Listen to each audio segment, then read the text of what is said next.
Hey, shalom, my brothers and sisters. This brother Amos coming back to you again with another call to action, yo.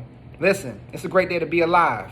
So all praises to the Most High and shalom to the 12 tribes of Israel. That is you so-called blacks, Hispanics, and Native American brothers and sisters. You are God's chosen people. You are God's chosen people. Okay? There is nothing and nobody that can take that away. I know y'all have despised me saying that, but guess what? I don't care. Because guess what? The truth doesn't need to be validated by nobody's ignorance, just like Baba De Gregory said. So we got to deal with the family. Right now, the black family and the black family, the black man and the black woman. Because when the family stands up, the nation stands up. When the family's righteous, the nation is righteous. Just like in the reverse. If the family is unrighteous, the nation's unrighteous. When the family is foolish, the nation is foolish. And we have a common enemy. We have a true enemy. The Caucasians, that's every Edomite, every white person, the whole entire white race, the Chinese, all of them, the Arabs, all of them.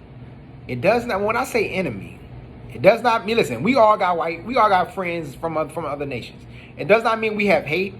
It does not mean we don't be at peace, but we understand who is the oppressors. Because even though our own people can be our worst enemies, but we have never seen slavery and the atrocities that these other nations, our own people has not done the atrocities and the type of slavery that we have endured from these other nations. Our people has not done that.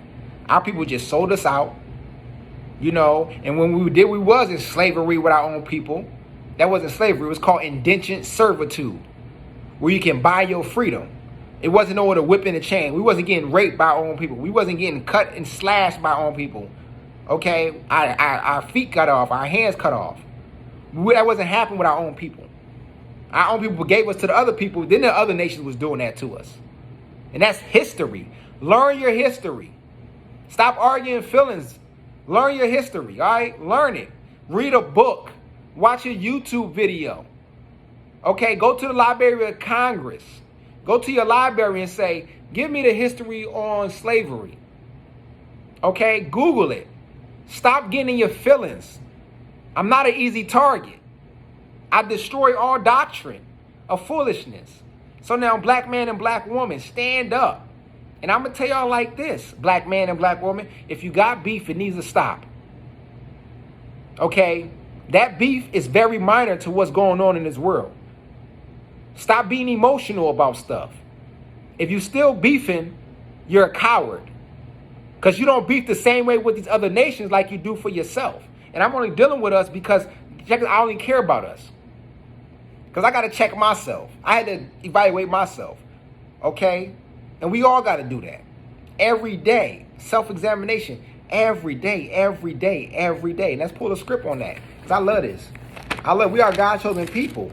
And our knowledge and our history is in this book. This book is not a white man's book. Stop giving the Caucasian too much credit. I give him too much credit. Let's go here. 2 Corinthians 13:5. Examine yourselves. That means study yourself, evaluate yourself, check yourself, examine yourselves, whether ye be in the faith. Do you really believe that the Most High, that Christ can be black? Because he is. Revelations 1, chapter 14 and 15. Do you realize that God is black? Do you believe that this Bible is about you? Examine yourselves, whether ye be in the faith. Prove your own selves. You should know yourself. Know ye not your own selves? But you say you know yourself. But do you really know your strengths, your weaknesses, your vulnerabilities, your emotional aptitude? How that Jesus Christ is in you. Just like our earthly parents, we have their DNA, we have their habits. We have Christ's habits in us too. Except ye be reprobates, like we think we're above correction. Like there's no judgment that's going to come to us. So we got to examine ourselves. Examine ourselves to know that we are God's chosen people. Examine us to know that we need to fix ourselves, black man and black woman. Examine ourselves, because when the family rises, the nation rises, and I'm all about the nation. Now let's get something, because this is how the Most High deals with us. The Most High don't deal with no other nation. Like I told y'all last week, according to Deuteronomy 7 and 6. Guess what? We are a holy people. So-called blacks, Hispanics, and Native American brothers and sisters. Black man, black woman, you are holy people. You're separate from from all other nations. All right?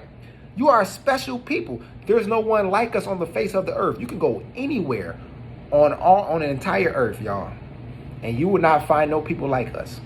With the way that we with the way we eat, our physical design, where certain diseases don't affect us. The skin, our skin is the way our skin is clear and precise. Our jaw, our bone structures, the melanin we have, the way our cultural existence. There's no people like that. And here's the point: we're above all people. That means no matter where you go, there's no people that's over us. They're over us now because we're disobedient. Okay, we're disobedient. But now this is how the Most High. This is what the Most High do when He deal with us. Because this is who the Most High deals with to give His word. That's why, men, we got to lead from the front. We got to quit the beef amongst each other. We got a true enemy out there. You are me, I'm you. So if you hate me, you hate yourself. Simple. That's here. The book of Ezekiel, chapter 34 verse 31. And ye my flock, the flock of my pasture are men, and I am your God, said the Lord God. The book is written in a masculine perspective. The word is given to the man to teach his wife, and so the wife can teach the children, and so on and so forth. So the men, we are the front and center. When we stand up, our neighborhoods get turned into communities, because we're not going to be allowing the Chinese, the Arabs, to disrespect us and disrespect our families. When we stand up, the police ain't going to be killing us in that manner like that no more, because we're going to have some provisions. We're going to have some checks and balances going on. You're not going to be coming here disrespecting our women, disrespecting our families, because then you're going to disrespect one, you disrespect everybody. Because then everybody's coming for you. Not to kill you specifically, but we're going to get our point across that we're not playing. Because we're not violent. We're going to get the point across. That's why it's important that men stand up. The word comes to us. So when somebody comes through the door, they get greeted by the man. You know, we got to deal with the drug dealers and the ones who causing havoc too. We got family members selling drugs, killing, stealing, all type of stuff. We got to deal with them too. But we got to deal with them in love and respect and honor, but with authority. So men, stand up. You heard me? Stand up. And this is how we got to govern ourselves. Let's go here real quick. Let's go to the book of Ecclesiastes, chapter 12, verse 13. Because the men, we the front and center, providers, protectors. We know who we are, so our women can know who they are, so our children can know who they are. That's why the Willie Lynch, they wouldn't take the biggest, baddest woman. They would take the biggest, baddest man, because they knew who the head was. You knock down the biggest, strongest, the leader of the house. Everybody has to follow them. Everybody has to submit to whoever done that. That's why it's important. That's what I'm saying. We can argue about all this and all of that, but they know who the head is. That's why we went from that. That's why there was mandatory minimums. That's why the welfare system wants to push us out. That's why the 3 strikes rule. That's why all of this. It's the men. Take our place. So Ecclesiastes chapter 12, verse 13. Let us hear the conclusion of the whole matter. That means it's everything. This is what it's all about. Fear God and keep his commandments, for this is the whole duty of the man. This is our duty. We fear God because guess what? That's our power. That's our divine. Okay? That's where our power ain't in these other nations. Our power ain't in this government. My power ain't in the brother next to me or the sister next to me. It's in the Most High God to keep his commandments. Why is the commandments important? Because every nation has laws, statutes, and consequences, which are the judgments that govern the body of people. So we don't keep his commandments. We got to understand this. These laws, that's why we can't be surprised when we're not getting treated quote unquote equal. For one, we're not meant to be equal. We're a holy people separate. We're a special people unique like no other. And we're above all people. So us being equal to them lowers ourselves to them. And we're supposed to be higher than them. Thus saith the Lord. So we can't keep on thinking their laws is for us. This is their nation, not ours. There is no, just like in our own households. Our household rules are for us, not specifically for other people.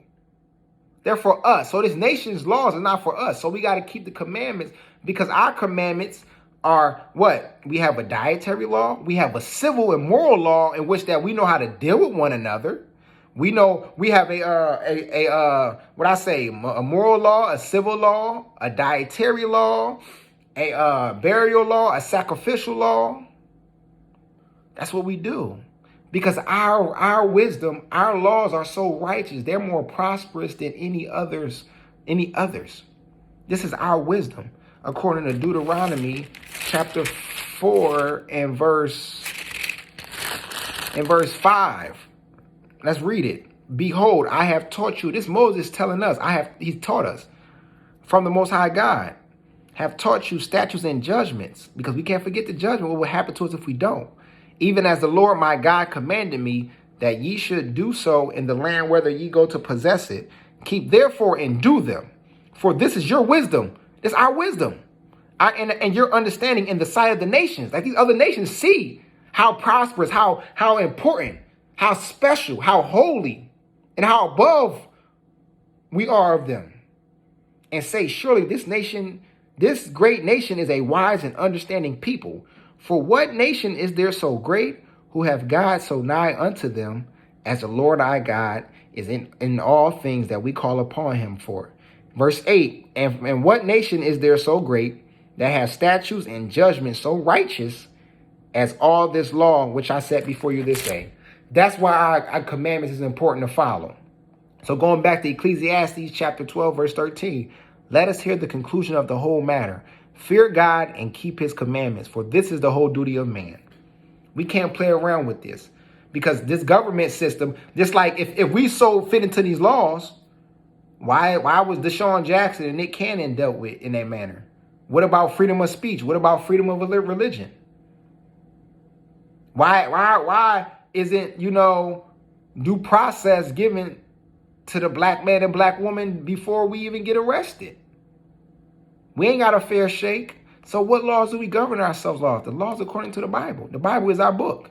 So black men, understand your role. You are not below nobody. You are the head. You speak with authority. We deal with one another with peace, with honor, with respect. According to Matthew 18:15, we got a problem. Okay, we deal with that person with authority. Guys, yo, bro, you offended me. Yo, this is what you said. Yo, don't talk to me like that. Then you share back. Boom. But I'm giving y'all these scriptures so y'all can read them on yourselves. Study, examine yourself. Stand firm. Stand firm. All beef needs to be done. The family stands up. The nation stands up, brother. Now let's transition to you sisters. Because listen, submission does not mean abuse. Submission does not mean abuse. Okay? And when the book talks about man, it's talking about also husband. When the book talks about woman, it's talking about wife. There's no boyfriend, girlfriend bull crap. You think you don't want to submit to the man or whatever because you're dealing with a man from a boyfriend. That's not the man. If you're dealing with a man that you can't submit to, then why are you dealing with him? It's that simple. So then let's take that. Submission does not mean abuse. I'm not talking about that. So let's deal with this real quick, because that's what we deal with. My allergies acting up, but we're going to get through this thing here. All praise to the Most High. We're going to get through this thing here. So we all heard about the Proverbs 31, but I want to go there and I want to explain something to you sisters, because look, y'all need to stand up too. Y'all have a role. Y'all have a responsibility. But let's deal with this real quick. Proverbs 31. Let's understand this.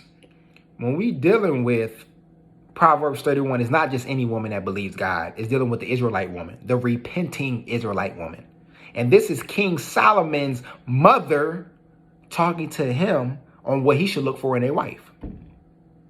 So when you, woman, is dealing with your son, you're going to be trying to tell him what he should look for in a wife. And you should be setting that example for what he should look for. So then let's read this. Proverbs 31, verse 10. Who can find a virtuous woman? That's a woman with great moral standards of how she eat, how she dress, how she deal with one another, how she deal with herself. Who can find a virtuous woman, for her price is far above rubies. That means a virtuous woman with moral standards is more precious than any ruby. That's a high quality stone. Any stone in the world, that woman is more righteous than. A virtuous woman, not just a regular woman that just talked that, but how she conducts herself morally, how she speaks. What's her demeanor? Verse 10 again. Who can find a virtuous woman, for her price is far above rubies. The heart of her husband doth safely trust in her, so that he shall have no need of spoil. So that means the mind of her, or when that man opens up, or your husband opens up to you, he can trust you with the things he say. He can make himself vulnerable to you with the things he say, and he's not going to have to fear that, oh, you're going to call him a soft. You ain't a man. You're going to throw back in his face when you get mad. That's not that woman. This is a virtuous woman right now. Who can find a virtuous woman? For her price is far above rubies. The heart of her husband doth safely trust in her, so that he shall have no need of spoil. She will do him good and not evil all the days of her life. That's Proverbs 31, 10 through 12. That's what the type of woman we need right now in this nation. Sister, stand tall. Be righteous. Okay? You have a part to play. You understand that? You are a important piece to our life. Because look, man is the head. Man is the head. You are next. Then it's the children. Let's go read that real quick. 1 Corinthians chapter 11, verse 3.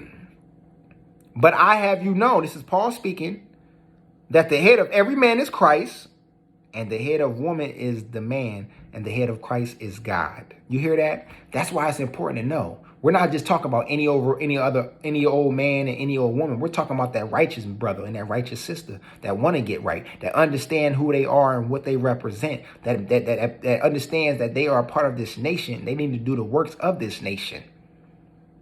Okay, sisters? And let me read something else to y'all, because this is very important for you sisters to know. Let me grab that joint real quick. Where I'm at. Because, you know, sometimes it's very misunderstood as to what it is that you should do as a sister. You know what I'm saying? Because a lot of the sisters be like, oh, I do that. Okay, really? We gonna see. Because, you know, we hard on the sisters because, look, y'all teach the children. And a subtle word can be a distraction. A subtle word can be a distraction. And it can really take away the value of how that man is viewed. So we have, like the man, he has to stand tall. He has to be the provider, the protector. He has to. No, let me hold that. Let me go deal with the man real quick. Let me go back to the man, because this is very important.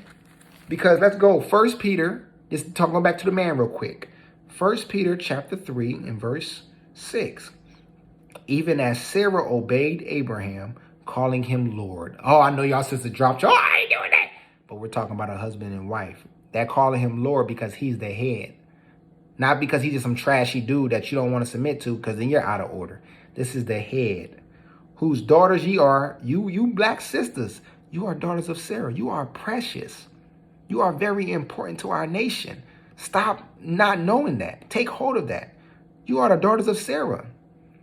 As long as ye do well and are not afraid with any amazement. So let's talk about the men real quick. Likewise, ye husbands. You see how they equate Abraham into husband?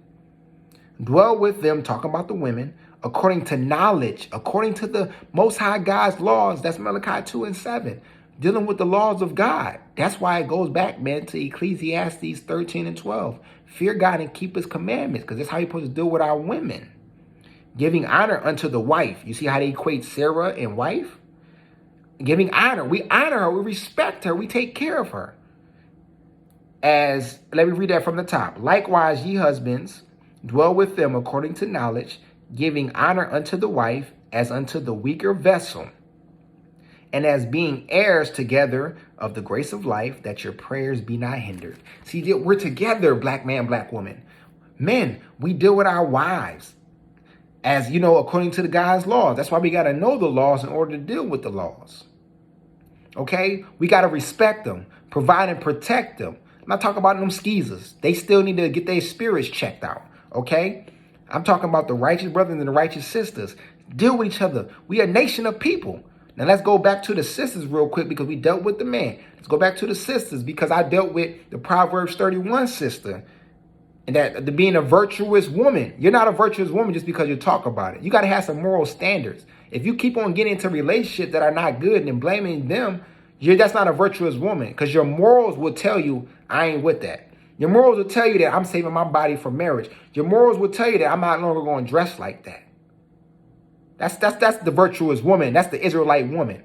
Let's go, because this is what the women's supposed to be doing and teaching. Titus chapter 2, verse 3. The aged woman, talking about the older woman, likewise, that they be in behavior as becometh holiness. That means, you according to God's laws, you're not false accusers. You're not just blaming and gossiping all the time.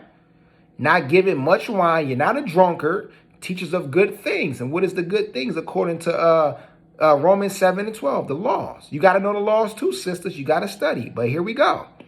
That they may teach the young women. That's why you sisters is important. Oh, young women, older women, teach the young women to be sober, not be drunk. You can drink, but not be drunk, intoxicated, to love their husbands, which is you got to be taught to love your husband. That's why a lot of y'all, when I say submission is not abuse, you got to be taught to love your husband and to love their children. Verse 5, to be discreet, chaste, keepers at home, good, obedient to their own husbands. They're not a man that has 3 wives, one man, one wife, their own husbands, that the word of God be not blasphemed. Now, sisters, that's a lot right there. Titus 2, 3-5. Sisters, you have a role to play. You are important. Just like the black man is important. We got to get this thing right. We are one. I am you. You is me. Because we look together. They treat us all together. They don't be like, oh, this man. They don't ask, oh, you got a degree? Oh, you work for us? Okay, we're going to let you go. No, they just look at us from our skin complexion and what they have in their minds about us. So the family needs to stand up. Black man, take your place. Black woman, take your place. Stop selling yourself short. If you don't believe and wholeheartedly believe that you are God's chosen people, you selling yourself short and you deserve what you're getting. But once you realize that knowledge of your God's chosen people, you're going to start standing tall. You're not going to take no smack. You're not going to be disrespectful to each other no more. You're not going to do that. Because you're going to have enough compassion for each other. You're going to have enough diligence for each other. You're going to look out for each other. You're going to be able to speak truthfully and wholeheartedly with one another. Let it go. All the beef, stop. Stop all the beef. The beef is done. Family, get together. Learn. Create the family unit, because then we create economic power within our families. Then we're on a financial wealth thing. Then we're on a spiritual journey together. Then we're on a great eating journey.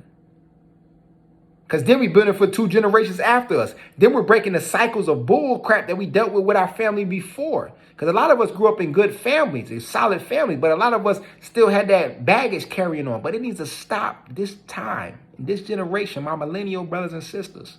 Let's get this thing right. Black man, stand up.